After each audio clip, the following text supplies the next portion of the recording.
The land as we know it was originally the swampy, uninhabited corner of the mainland, which marked where the narrow Charles River fed into the wide, marshy Back Bay.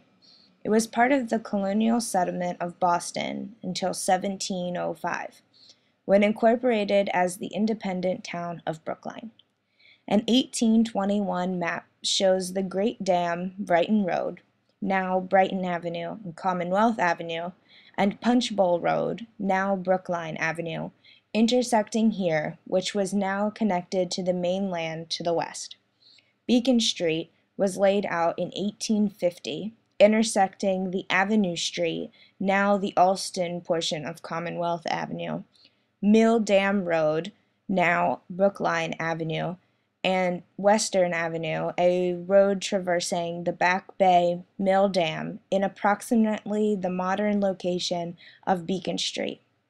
The Boston and Worcester Railroad and Charles River Branch Railroad combined here to cross the Back Bay on a separate railroad bridge, making a beeline for the Leather District. The railroad lines still exist on more or less their original alignments, with the city developing around them.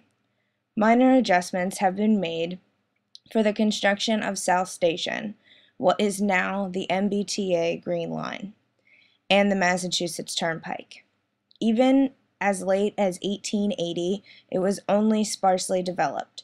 By 1890, the Back Bay Landfill Project had reached here for the first time, fully connecting it with parts of the city to the east. Boston is known for its beautiful skyline, but it is what happens behind that skyline that truly makes Boston unique. Ever wonder what happens under the famous Citgo sign of Boston's skyline?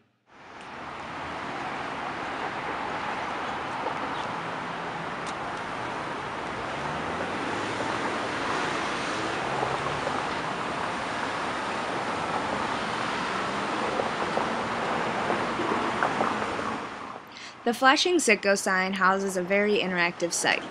It is home to the MBTA Green Line B train, Kenmore Square bus station, Boston University, Hotel Commonwealth, and an array of commercial and residential real estate. Every day, the hustle and bustle of commuters and college students can be experienced. Pedestrians and vehicular traffic mesh together through various paths and corridors. Kenmore Square is not only known for its major landmark of the Citgo sign, but also for local landmarks such as the Phi Delta Alpha Frat House and U-Burger. Various nodes have also made their mark here in Kenmore Square. Bertucci's, New England School of Photography, and Boston University's bookstore at Barnes & Noble. College students and middle-aged persons make up the majority of the population in and around Kenmore Square. However, with its close proximity to Fenway Park, on game day you can see people of all ages, colors, and sizes. With Kenmore Square being the easiest of the MBTA stops to access Fenway Park, it is the first above-ground experience of Boston for many. Although these first-timers had right for Fenway, the clear view down Commonwealth Avenue and Beacon Street allow for views to Boston's also famous landmark, the Prudential Center.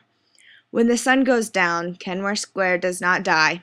Housing a good portion of Boston University's students, nightlife in Kenmore Square may be more interactive than during the day. Although Kenmore Square is technically located in Brookline and not Boston, through its morphology of cells and patches, it has become a hub of transportation, a home to many, and a destination point for those tenacious Red Sox fans. Kenmore Square. It's what happens under the Citgo sign.